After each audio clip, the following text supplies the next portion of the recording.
అబ్బా ఈ రోజు వాకింగ్ హెవీ అయిపోయింది. ఏంటండి వాకింగ్ అయిపోయిందా? అయిపోయింది. అమ్మో ఈ రోజు చాలా అలసిపోయాను. 2 గంటలు చేశాను ఈ రోజు వాకింగ్. ఆకలేసేస్తుంది. చూడడం ఆపి త్వరగా టిఫిన్ పెట్టు. మీరు చేసేది ఏమైనా బాగుందా? ఇదేంటే నేనేం చేశాను? వాకింగ్ ఆరోగ్యానికి మంచిదే కదా. వాకింగ్ ఆరోగ్యానికి మంచిదే, కానీ అతిగా చేస్తేనే ఇబ్బంది. అదేంటే అలాగంటున్నావు?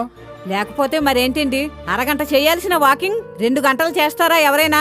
వాకింగ్ అరగంట చేసి మిగతా గంటన్నారా ఇంటి శుభ్రం మీద పెడితే చాలా బాగుంటుందండి. బెడ్రూమ్ లో మీ పుస్తకాల సెల్ఫ్ చూడండి, మొత్తం అంతా దుమ్మే.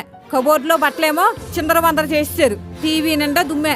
టీవీ చూస్తారు గానీ ఒక్క రోజు కూడా శుభ్రం చేయరు. ఫ్రిడ్జ్ లో మాత్రం చల్లని వాటర్ కావాలంటారు, కానీ ఫ్రిడ్జ్ ని ఒక్క రోజు శుభ్రం చేయరు. 24 గంటలు ఫ్యాన్ తిరగాలి, కానీ ఫ్యాన్ కున్న దుమ్ము మాత్రం దులపరు. అన్ని పనులు ఆడవాళ్లే చెయ్యాలంటే